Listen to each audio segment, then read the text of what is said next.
So welcome and thank you for really taking the time to join us today for our virtual parent forum. Let's talk, sharing resources to discuss race, racism, inequality, and other related topics with children. So we would like to ask that you stay muted unless you're speaking to reduce any background noise. This event is being recorded and will be posted on our district website for those who are unable to join us and as a reference for you to access the embedded resources. I am Dr. Saskia Brown, Supervisor of Pupil Personnel Services and the District Anti-Bullying Coordinator. Today I am joined with my colleagues, Mr. Scott Kirscher, Supervisor of K-12 Social Studies, World Language, and ESL, who was the lead in coordinating this event, and Dr. Jane Esposito, School Psychologist and Coordinator of the Align Wellness Center at Sparta High School. Our school district unites in solidarity against all acts of racism, inequality, injustice, discrimination, and violence of any kind that do not reflect the values of inclusion, compassion, and freedoms for all. This forum is not designed to share personal or political beliefs, but intended to create a platform to celebrate our unique perspectives and unite us in the common values of humanity to ensure a school community that is welcoming for all. This forum is also not designed to address specific needs, but rather to serve as an introduction to what we hope is a series of ongoing conversations in our school district. If you have specific questions about family needs, please reach out to any of today's moderators after the event.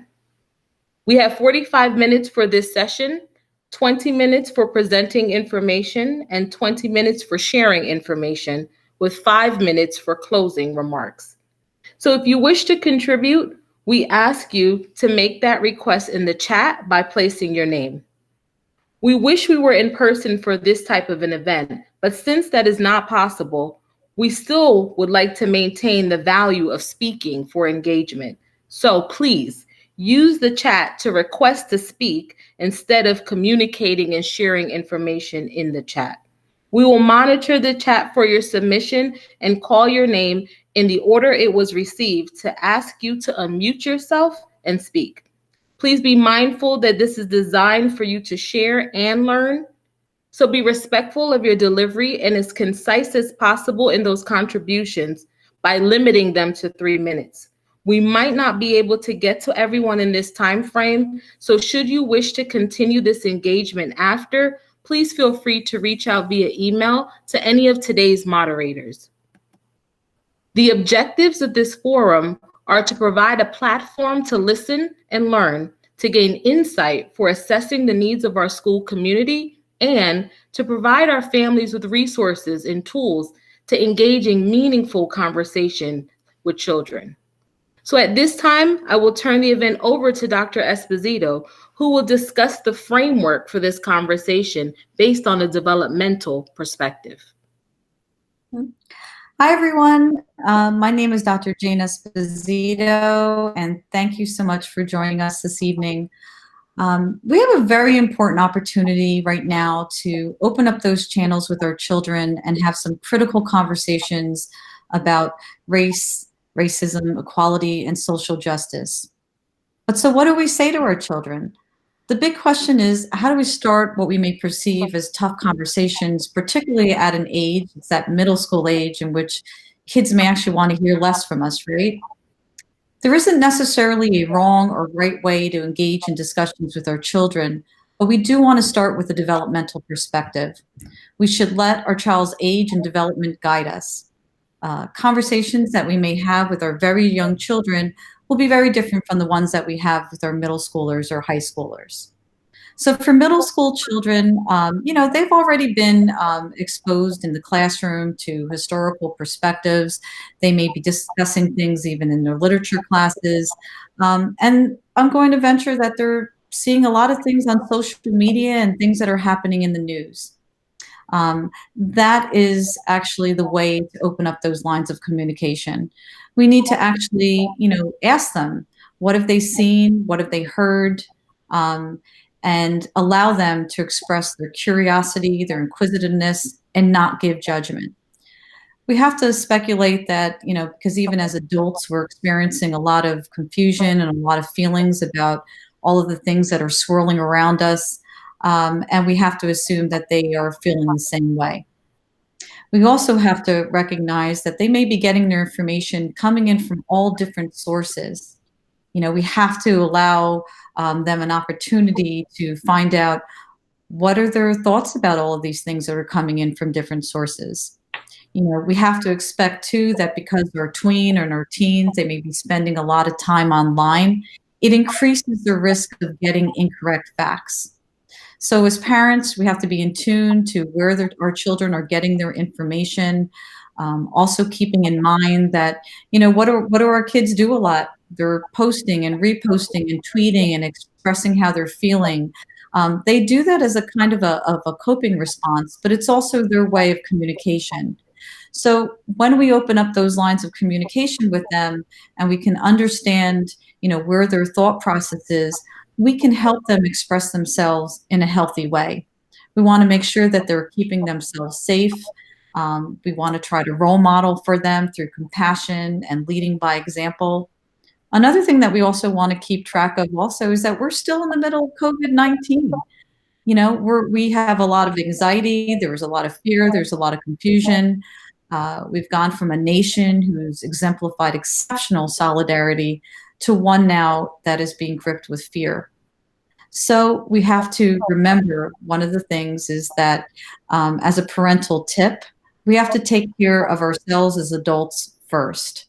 As my colleague, Dr. Costa, psychiatrist in town, said, she reminds us that, once in a while we have to pretend that we're on that airplane and break down that oxygen mask. Take a deep breath. We have to check ourselves for how are we feeling? Are we emotionally charged? Are we feeling angry about what's going on? So we have to check ourselves. And, it's okay for us to reach out to other people too. Reach out, ask for information. And how do we have our patients to sit down and have these very critical conversations with our middle schoolers? So again, the goal, encourage curiosity, encourage inquisitiveness, foster that communication. And I think as a baseline, if you focus on empathy and kindness among all people, that's a very good way to start. So thank you.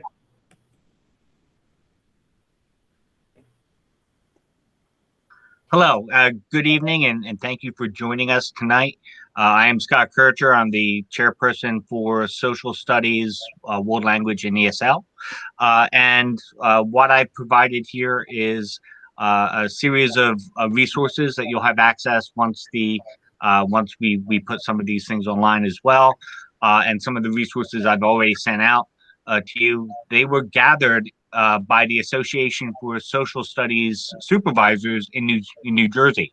On Sunday night, me and a few of the other supervisors got together and said, we need to really provide something, a list, and what materials do you have? And that culminated in an effort that really is now about 15 to 17 pages long.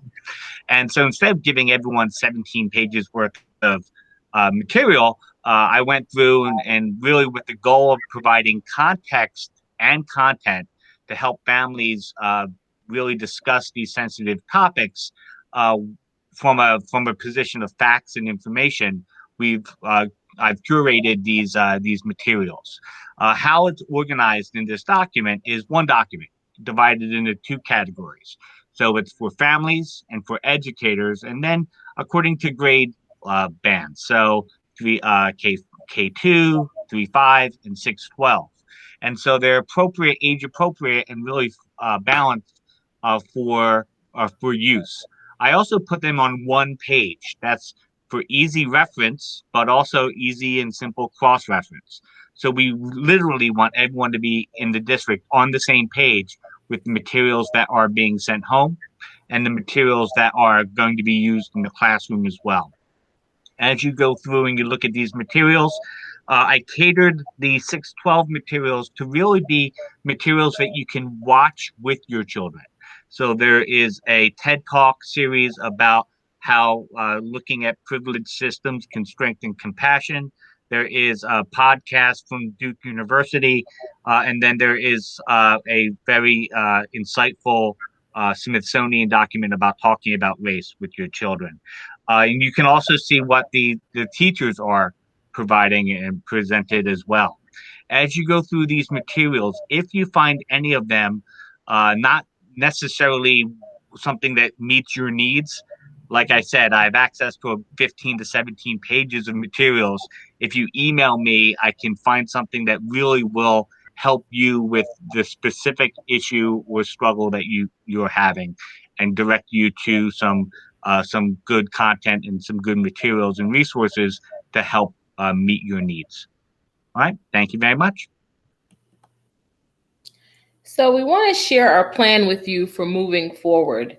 We will continue to use our District Culture and Climate Committee, Sparta C3, to assess the needs of our school community and really engage in collaboration with other student advocacy groups like We Are the Dream at Sparta High School in our action planning for sustained change. I head the Sparta Diversity Council, and that is a new group as well. We started it in the beginning of this year, and really the idea generated a year and a half ago. Ultimately, this is through Keene University. It'll provide us some access to materials, access to speakers, and through this Diversity Council, we will also be supporting two student groups, one in the middle school and one in the high school, which will provide opportunities for student advocacy, for student leadership, and also programming throughout all 5 buildings. So that is something that the Diversity Council, we're looking for parent volunteers and members of it as well. And that's another opportunity to take from moment to momentum. And at Sparta High School, we have the Aligned Wellness Center, which started this last fall. And, we offer the social emotional learning, the mental health resources, trauma and informed restorative practices. So if there's, questions that you have, you don't know how to start those conversations, there's anxiety, other things, please just reach out. It's align@sparta.org. And again, of course, through the district, ongoing professional learning opportunities embedded in competencies and skills.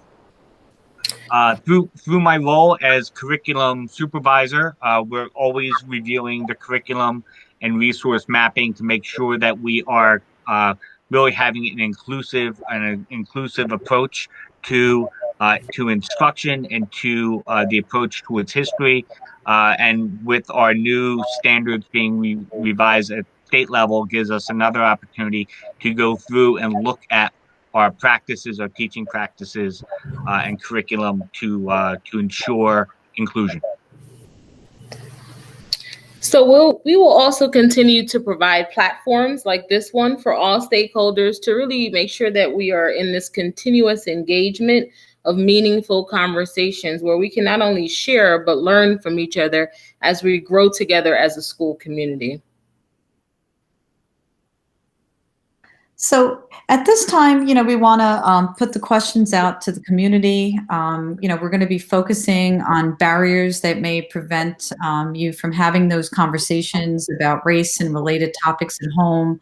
And how can we as a school district support you in this type of engagement? So we, ask you to, join in and, we're going to give you some directions in a minute on how to do that. But we look forward to hearing from you and trying to help you answer some of those questions. So Scott, I'll turn it over to you to let us know if we have anyone in the chat. So right now we don't have anyone in the chat, but if you are interested in sharing a comment or asking a question about the barriers or help engaging students in these types of conversations, if you could simply just go to the chat, place your name, and then I will ask you to unmute and we can join in the conversation.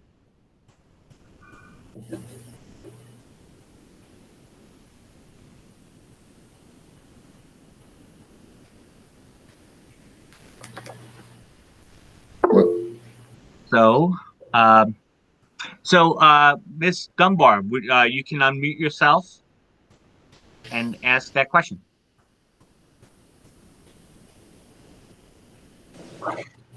Yes, there was a component that you stated parents have the ability to volunteer. Can you just talk a little bit more about that?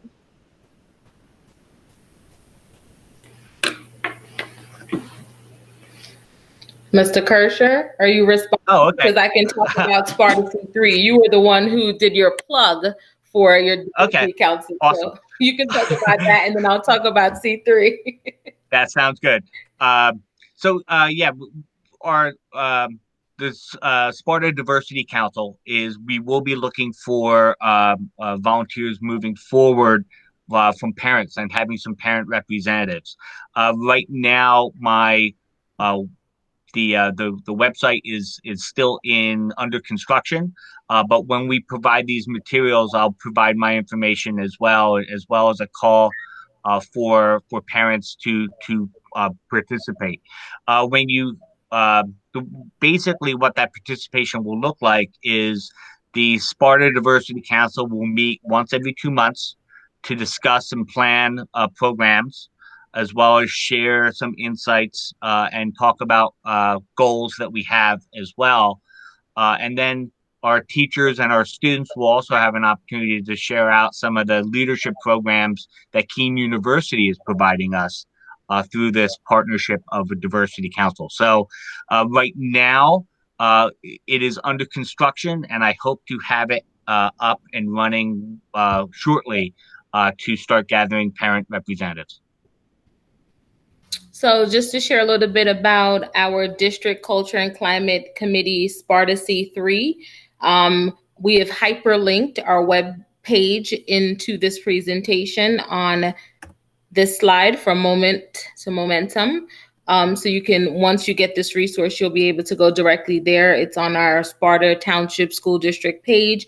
Our committee currently has about 47 members of all different types of stakeholders, including parents, community members, staff members, and we are now happy to announce that we will be collaborating with a student advocacy group at the high school. So we meet monthly. Actually, our last meeting for this year will be next month, and we welcome all new members. So anyone interested can reach out to me directly by emailing me, or they can go onto our website and click on the Join Now link, and they can find that information there. Any other questions? We have Ms. Grana has a question that she'd like to ask. Hi, can you hear me? Hi, Ms. Grana, how are you? Hi, good, how are you? Good. Like I said, I'm sorry, I realized I was missing this and I meant to sign on, but I just saw this slide happened to be up. What the barriers that may prevent you from having meaningful conversations. I'm not saying that this is necessarily something I'm facing, but I wondered if other parents were and it's completely out of our hands. But I think one of the clear barriers is that we are not surrounded by a lot of diversity in our township. And that's, has nothing to do with, there's nothing we can really do about that. But I wondered if there were ways to brainstorm maybe opening our district up to that somehow. Like if there were, I don't know. I have no ideas, but I just feel like the more we talk to the minority of the people that are in our schools, we get more insights that way. And if there's a way to kind of, I don't know, like brainstorm ideas on how we can even bring our students to other places or bring a lot more people from those backgrounds to our township. I don't know. I didn't know if that was discussed, but. No, I think that you make that's a really great point, right? Because while we may not be able to change what we have, it's about providing that access. And I have most recently spoken with Dr. Marnie McCoy at New Brunswick Public Schools, and we are working with our Dreamers at the high school. And we plan on having a session where we can get those groups at their high school and our high school to meet each other and collaborate. I think it's a wonderful point, creating more opportunities for those types of shared experiences outside of our individual community. Yeah. And again, participation in, either the C3 or the Sparta Diversity Council, those are really going to be conduits to brainstorm and think about and look at some of those areas as well. And some of the resources that are provided directly talk about how in a homogeneous community can you allow our students to experience homogeneity and heterogeneity within it. And so you can go in and really, there's a lot of research and a lot of information, a lot of unpacking that can be done along those lines with some of those materials. And I'll happily provide some of them. Yeah, I love that question too, because having lived in Sparta for 20 years now, it's true. It's about the experience, right? We can provide a lot of resources, but we have to allow our kids to have those opportunities so that they can have that moment of saying, okay, this is what we're really talking about here. So that is good, and it is important to open up those opportunities. So it's a great question. Yeah, and that sounds like a really awesome idea. I love that idea with the New Brunswick school district too. But I just wanted to say too that my son is now in high school, but when he was in middle school, I remember him talking about this one time where it wasn't about specifically around any race-related topics, but it was more about emotional, like social, emotional, face-to-face conversations. It was like an assembly, and I don't know specifically what it was about, but the kids were in groups, not with their common peers. They were just randomly placed in groups and talked about things. And he still remembers that as one of the most impactful days. So I just wanted to share that with the middle school forum, because I feel like that might help inform that, even though they're hard and they're probably super uncomfortable because they are in middle school, it affects them, and the student experience, I feel like, is kind of, where the foundation of all of this stuff, is, right? So like talking to those kids and those kids that are affected by race-related topics the most might be like a great thing to organize around, I guess. It's just a suggestion. Yeah, I agree. That shared perspective is very important. Do we have other questions? No, or we chat? Anyone else have a question, or if you ask once, you can ask again. There's no limit to how many questions you can ask, or any inquiry that you want, or curiosity. Nancy Chamberlain, you have the floor. If you could just unmute yourself.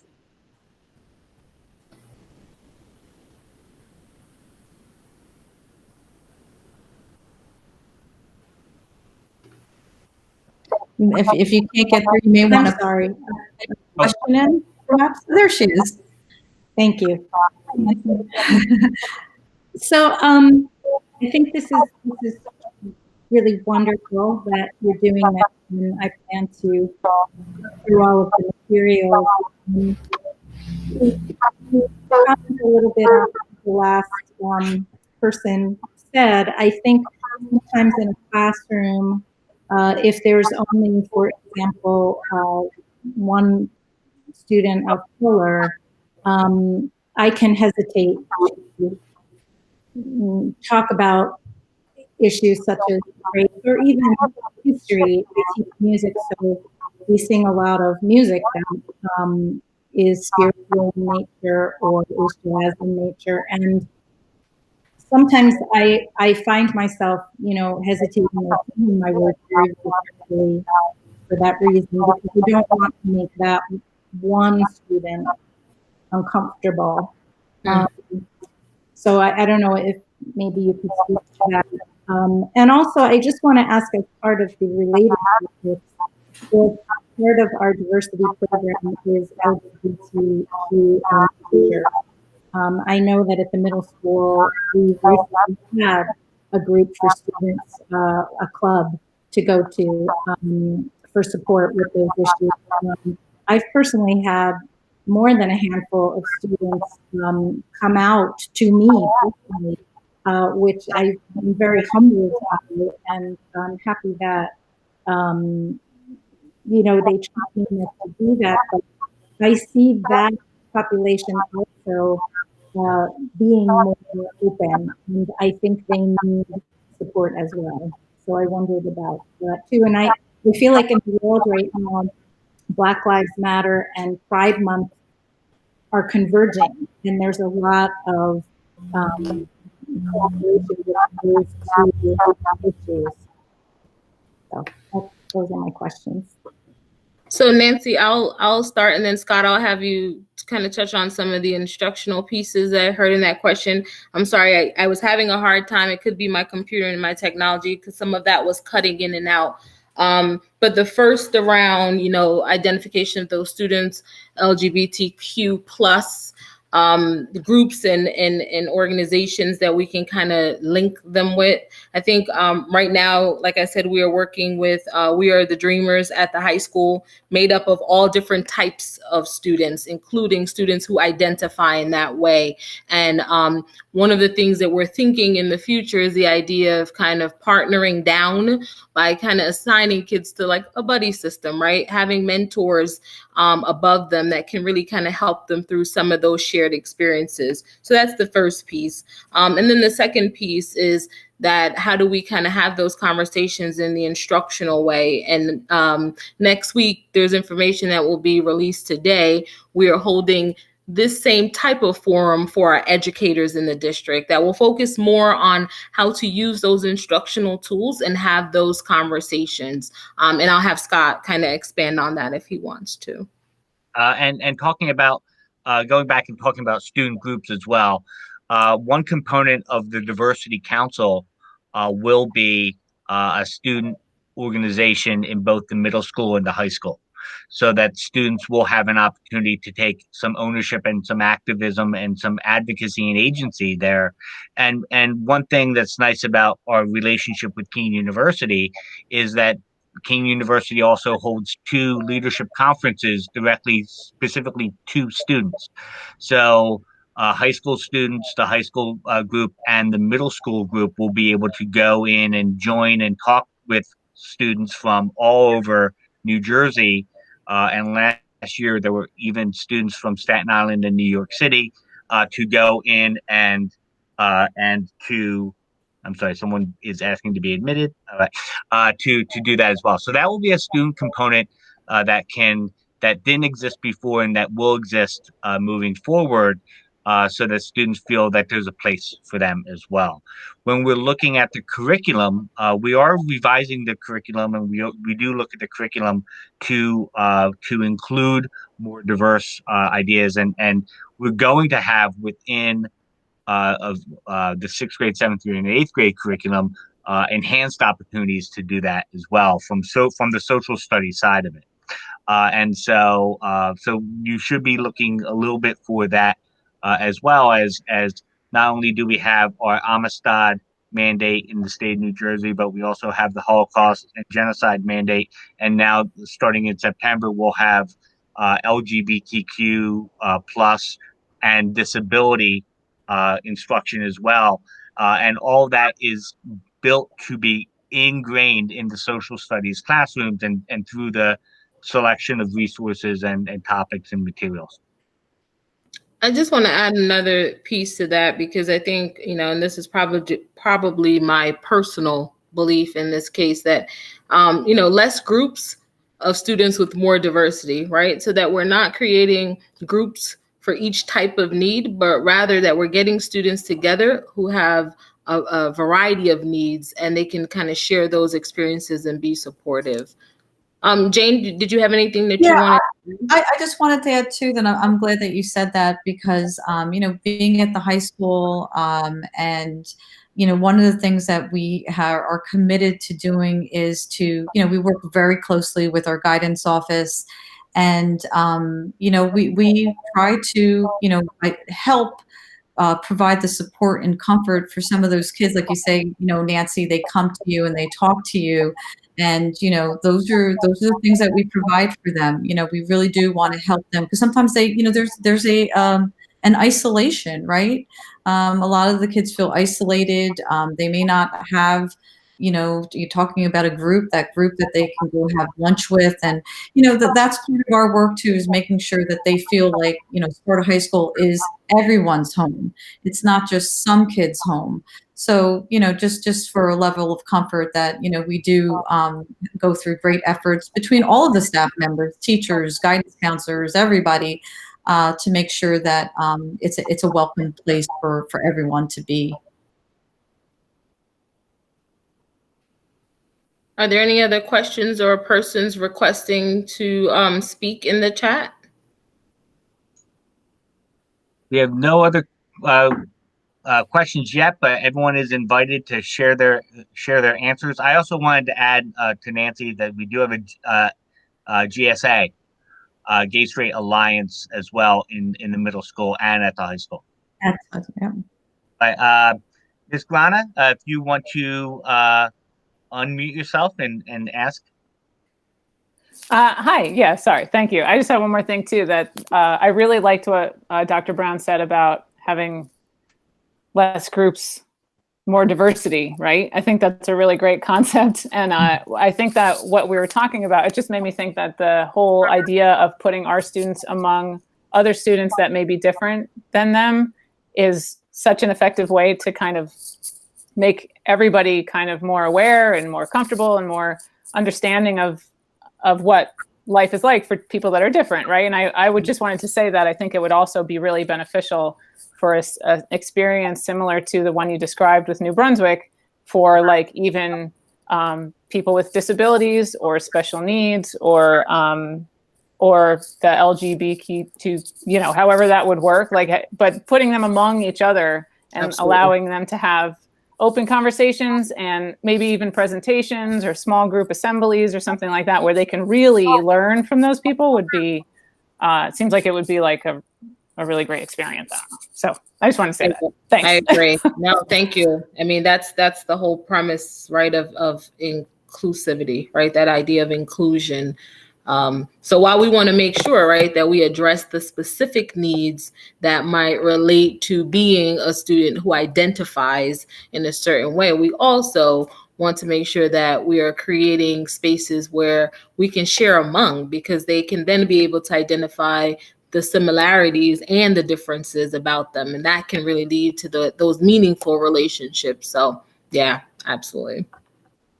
And it can be done, it can be done in a big program. It can be done in 100 little ways. Having a teacher ask what pronoun you want to use. That can be so important. I was just talking to my daughter today, and just being asked that question, she was like, "Oh, that teacher is so cool. She asked me for my pronoun," and I think that can be, it's just all those 1,000 different exchanges we do in a building can help support our students that way as well.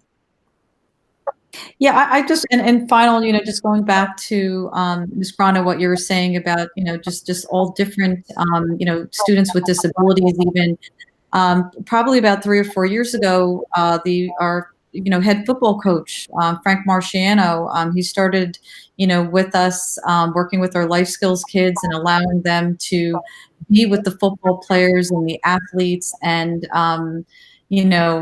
going to the football games and seeing, the kids all cheering together and working together and being so proud. That inclusion has changed the school tremendously. So, we've talked about, multiple times about bringing in some of the coaches, because they have such mentoring ability and leading by example. So, it works. It definitely works. So it's moving along, right?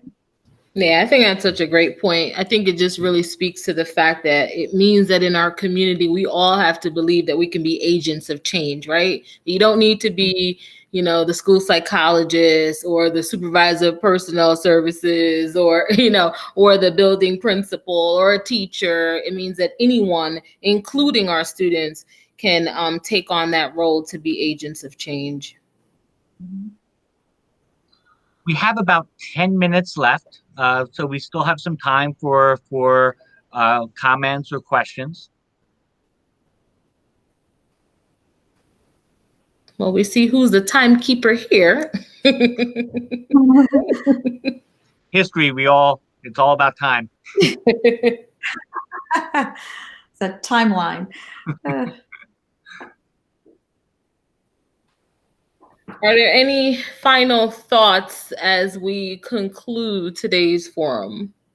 And I want to remind you that, I understand that some of us may not find this platform the most appealing for sharing how they feel. So please email us. Our email addresses are there. You can email any one of us. It doesn't matter to have those conversations that you would like to engage in, because we don't only need to engage in conversations as a large group, right? But even those small conversations and those individual conversations are still meaningful to bringing about a community that is really united. So please make sure that, if this is not the forum that you prefer, that you email, reach out to us, call us to have these conversations. And if you came in late or you missed something or you want to rewatch something, this is being recorded and we will be able to post it on the district website and through different various methods, so that if you missed anything or would like to go back and review something, you'll be able to do that, and this slideshow will be posted as well. So if there are no other questions, comments in the chat, or no one requesting to be unmuted to speak, I will close us out in saying thank you for spending this time with us today. As a district, we are really committed to not engaging in just a moment, but using this moment for us to really gain momentum, right? For that sustained change, because we really want to ensure that our school community is a place that is not only safe, but it is supportive, and it provides equity and access to all of our students to be welcomed, to be celebrated, regardless of their race or their ethnicity, their culture, their socioeconomic status, their gender, identity, sexuality, ability, beliefs. It's what we have to do. We have a responsibility to our students to do that. So thank you so much for joining us today. This was a great opportunity to get to converse with you. Thank you. Thank you, everyone. Thank you. Thank you, everyone.